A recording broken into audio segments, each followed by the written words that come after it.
rando aussi balèze. Là je suis au parc national de Kluane. Là c'est le lac Kluane du coup. La couleur est juste incroyable. Alors c'est vu à 360 degrés. Et là on a un glacier derrière. Alors on l'a mérité cette vue. On a fait 4 heures de montée, en sachant que les 2 dernières heures, enfin vraiment en fait la moitié de la rando au final, ça représentait que 2 km, à peine un peu plus. Mais sauf que ça montait comme ça, vraiment sur 500-600 mètres d'altitude. Donc vraiment, j'ai jamais fait de rando aussi raide, aussi longue. Mais ça valait vraiment le coup, je suis trop contente d'être arrivée jusqu'ici. Je crois que c'est la première fois que je suis vraiment heureuse d'avoir mérité ma belle vue quoi. Là on est vraiment seul au monde, la vue est incroyable et on peut pas venir ici autrement qu'en grimpant quoi, donc c'est 100% mérité.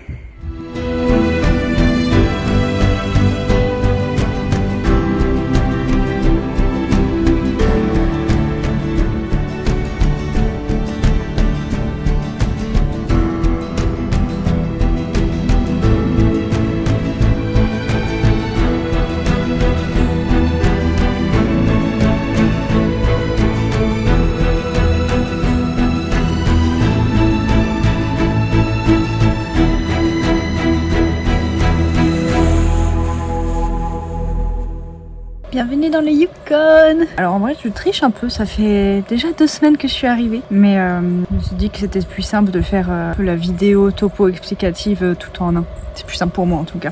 Du coup, j'ai quitté St. John's à Terre-Neuve le 1er juillet. Et je suis partie pour un long périple de 15 heures de voyage à travers tout le Canada littéralement. Donc j'avais d'abord 2h30 de vol jusqu'à Montréal, 3 heures d'escale à Montréal, puis un vol de 5h30 de Montréal à Vancouver. C'est là où on a commencé un petit peu à avoir les parties intéressantes du Canada, vu d'en haut en tout cas. En traversant du coup toutes les provinces du milieu du Canada, Manitoba, Saskatchewan, Alberta. En fait, c'est vraiment les provinces, c'est les prairies, c'est tout plat, il n'y a rien, on voyait vraiment que des champs. C'est pour ça que j'ai volontairement aussi esquivé ces parties-là et que je suis passée directement de l'autre côté. Et quand on commençait à arriver au niveau des Rocheuses, là, c'est vraiment beau avec les montagnes. Hein. Du coup, à Vancouver, 1 heure d'escale. Et c'est assez drôle d'ailleurs parce que normalement, à Vancouver, je vais y passer 4 fois, juste de passage avant de vraiment m'y arrêter. Ensuite, j'avais 2h30 de vol jusqu'à Whitehorse, dans le Yukon. Là, par contre, c'était vraiment un vol incroyable. Enfin, c'était pendant 2h30, on survolait les montagnes au bord du Pacifique. Quand je suis partie de Vancouver, le soleil se couchait. Et comme je montais vraiment tout droit vers le nord, en fait, on a suivi le coucher de soleil pendant 2h30, donc c'était vraiment incroyable. Et du coup, je suis arrivée vers minuit, quelque chose comme ça, à Whitehorse, mais pas ma valise. Yes! 3 vols différents, fallait forcément que ça arrive, c'était sûr. Mais pourtant, quand on a atterri à Vancouver, j'ai vu ma valise sortir de l'avion. Donc je sais que c'est... Au moins, elle est arrivée jusqu'à Vancouver, mais là, j'ai juste pas pris le dernier vol, quoi. Du coup, bien galère, j'ai bien poireauté à l'aéroport avant le temps de voir que ma valise n'arrivait pas dans le carrousel. Puis après, j'ai dû faire un rapport à Air Canada pour qu'ils me donnent un numéro de suivi... où on m'a dit ah oui bon ça arrive souvent en ce moment, ça peut prendre plusieurs jours, c'est rare mais ça peut même prendre quelques semaines à arriver. Pardon, une galère quoi. Et alors par contre, vu que j'ai fait mon voyage le 1er juillet, en fait le 1er juillet c'est la fête du Canada, donc bon en soi je l'ai passé dans l'avion, tant pis c'est pas grave hein. Mais le problème c'est que du coup arrivé à Whitehorse, ma nouvelle famille de Workaway pouvait pas me chercher le soir parce que c'est trop tard et ils sont pas à Whitehorse même, ils sont à plusieurs heures de route.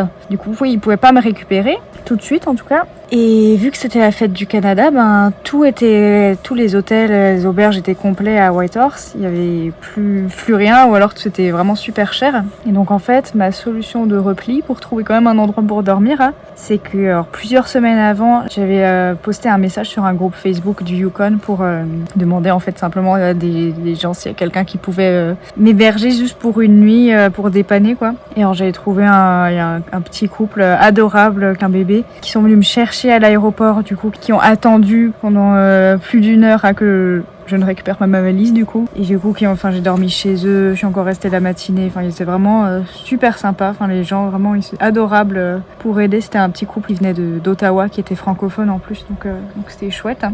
Et pour finir l'histoire de la valise, du coup, en fait, donc, quand j'étais encore à Whitehorse, j'en ai profité pour aller au Walmart le plus proche pour acheter vraiment des trucs de base, 2-3 t-shirts, sous-vêtements, brosse à dents.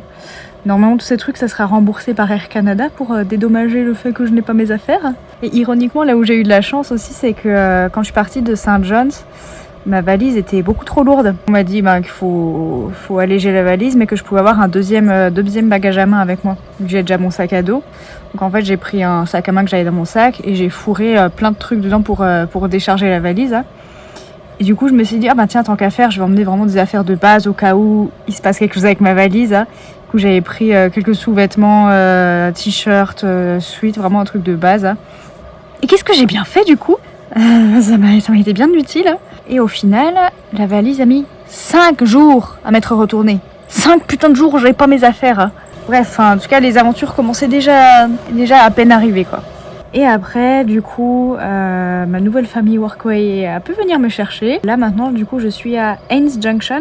C'est à 1h30 à l'ouest de Whitehorse. Alors, ça change de ce que j'ai fait d'habitude. Là, je suis dans une famille, donc chez Megan et Ryan, qui ont 2 enfants. Donc, Margaret qui a 9 ans et Benji qui a 7 ans. Et il y a aussi la mère de Ryan qui est là pour l'été, pour les aider un peu.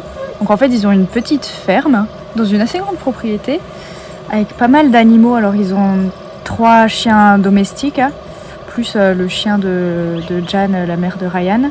3 chiens de traîneau parce que Ryan était musher avant et il avait tout un attirail de chiens de traîneau et là du coup en fait c'est les trois vieux qui restent, qui sont là. Ils sont sourds comme des pots, hein. C'est les pattes des chiens de traîneau. Il y a un chat, 2 chevaux et quelques petits cochons qui vont devenir du bacon. Et il y a aussi notamment une autre fille en Workaway avec moi, une Allemande qui est un petit peu plus jeune que moi, qui s'appelle Mélina et qui vient de Kehl, vraiment à côté de Strasbourg. Enfin c'est fou comme le monde est petit, on était en Europe à 10 km l'une de l'autre et on se retrouve à l'autre bout du monde. Enfin c'est vraiment trop drôle hein. Et c'est vraiment trop bien qu'elle soit là du coup parce que comme ça toutes les tâches on peut les faire ensemble. Si on veut partir faire des petites expéditions, des petites randos, on est ensemble aussi face aux ours parce que du coup on a une voiture à disposition de temps en temps si on veut explorer un peu le coin, donc c'est ce qui est vachement pratique. Et les tâches ici c'est surtout des travaux de ferme en fait. Pas mal de jardinage, ramasser les crottes des chevaux, les crottes des chiens, nourrir les cochons.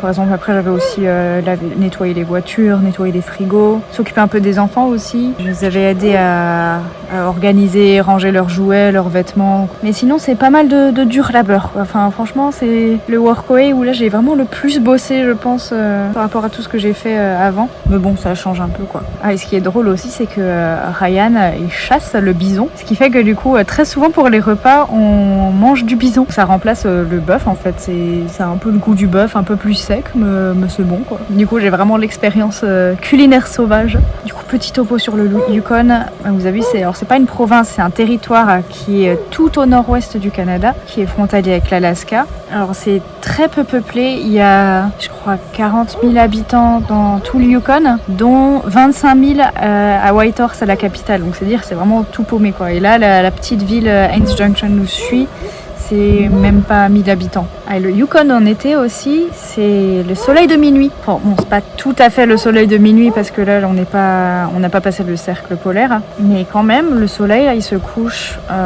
vers 23h30, quelque chose comme ça. Il se lève à 4h, mais en sachant qu'il y a quand même beaucoup de luminosité encore. Donc les seuls moments de vraie nuit qu'on a vraiment, c'est de 2h à 4h du matin.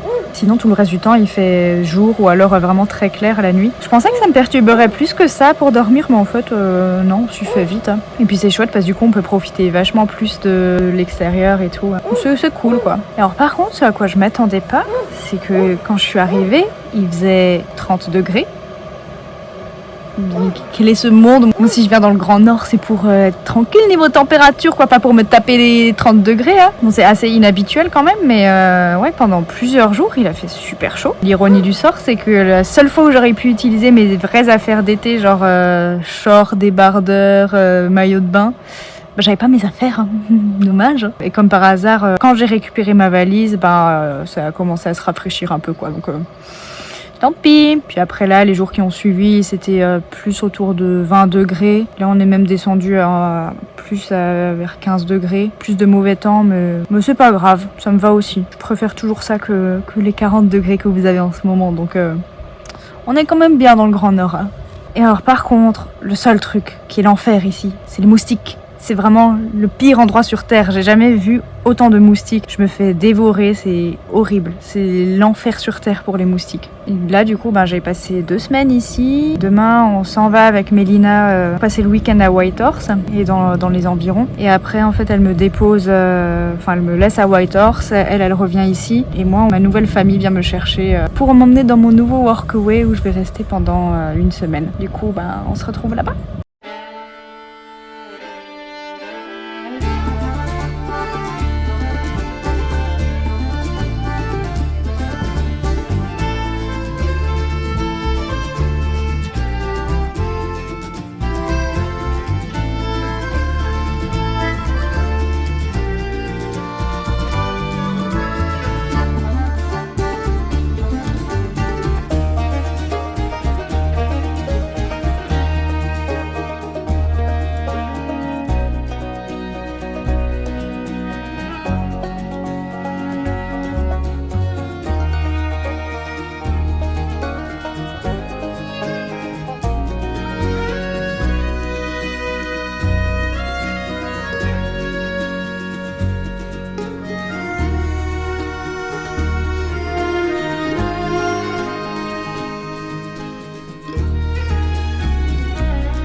Deuxième workaway au Yukon, cette fois je suis à Marsh Lake, donc c'est à peu près 40 minutes de Whitehorse, au bord d'un lac, chez Christine et Ron. Bon, je vais pas m'éterniser, en vrai c'est pas incroyable comme workaway. Alors ils sont super sympas, mais par contre la maison est vraiment crado, vraiment, là on voit c'est déjà bien le bordel. Encore si c'était que du bordel, ça me dérange pas plus que ça, mais c'est vraiment crade à l'intérieur. Donc bref. Et surtout que je fais pas grand chose non plus ici. Ma tâche principale à la base c'était de surveiller les enfants. Ils ont 2 enfants de 7 et 9 ans. Les surveiller, faire des jeux avec eux au début, mais là au bout de quelques jours ils sont partis chez leur tante, donc j'avais plus rien d'autre à faire. Hein. Sinon, j'avais un mobil-home de location qui a été rendu, qu'il fallait nettoyer. J'empile un peu de bois et puis c'est vraiment très tranquille comme workaway, mais ça me va aussi comme ça. Par rapport à celui que j'avais eu avant dans la ferme. Alors ils ont des kayaks aussi et canoës que je peux utiliser dans le lac là. J'ai pas encore eu l'occasion de les utiliser parce qu'il faisait toujours moche jusqu'à maintenant, ou alors il y avait trop de vent. Je vais peut-être me laisser tenter aujourd'hui. Et ils sont vraiment super sympas parce qu'ils me laissent leur voiture pour partir en exploration de Dawson City.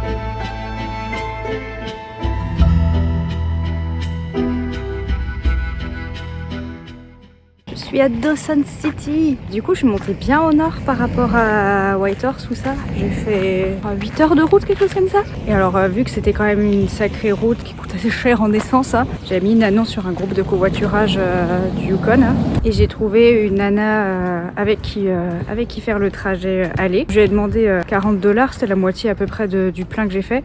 Elle m'en a donné 70. Et en plus de ça, un mec en dernière minute qui m'a demandé si je pouvais récupérer sa commande commande de frigo à Whitehorse et la montée jusqu'ici, il m'a donné $100. Donc là en fait on m'a financé tout le trajet plus ma nuit d'hôtel. Et demain j'emmène aussi quelqu'un sur le trajet retour, donc pour faire moite-moite sur le coup, donc ça vaut vraiment le coup. Et du coup Whitehorse c'est vraiment une atmosphère très particulière, comme vous pouvez le voir, c'est vraiment une ville western quoi. Enfin, c'est trop bien, les routes sont en terre battue, les trottoirs c'est en bois. Et Dawson City du coup c'est connu pour être le théâtre de la ruée vers l'or en 1898, en fait, c'est dans la région du Klondike où du coup ils ont commencé à trouver des filons et ça a attiré une population de dingue. Et alors du coup en 1898 il y avait 40 000 personnes qui vivaient là. Enfin, des personnes du monde entier qui sont venues tenter leur chance pour trouver de l'or. Hein. Et c'était la plus grande ville de l'ouest du Canada. On l'appelait même la Paris du Nord. Hein. Il y a même encore aujourd'hui des spectacles type French Cancan, mais je me suis mal organisée niveau timing, du coup c'était trop tard ce soir. Mais d'ailleurs, il y a une série que je recommande sur cet épisode de La Ruée vers l'or, hein, qui s'appelle Klondike. C'est juste quelques épisodes, c'est avec Richard Madden de Game of Thrones. Hein. C'est une chouette série vraiment qui se passe à Dawson du coup, donc en fait c'est comme ça que j'avais découvert le Yukon tout simplement il y a quelques années quand j'ai vu cette série. C'est vraiment un endroit qui vaut le long détour pour quand on vient au Yukon. Hein. Et même moi je me suis essayée à chercher de l'or, parce qu'en fait à l'office du tourisme on peut tout simplement louer une panne, c'est une grande assiette pour chercher de l'or. Hein. Et il y a des concessions gratuites au bord de la rivière où du coup on peut chercher l'or soi-même. Hein. Et du coup je me suis amusée, j'ai pris ma panne et je suis allée chercher de l'or dans la rivière. C'est comme ça que je vais faire ma fortune au Canada. Bon, j'ai pas trouvé grand chose, hein, mais quelques petites pépites quand même. Hein. Du coup, petit tuto pour chercher de l'or avec la panne plate. Je récupère de l'eau dans la rivière avec un peu de sable. Je mélange pour faire partir toute la saleté. Ensuite, je rince. Et l'or, comme c'est un métal, c'est censé rester au fond. Du coup, je peux rincer tranquillement.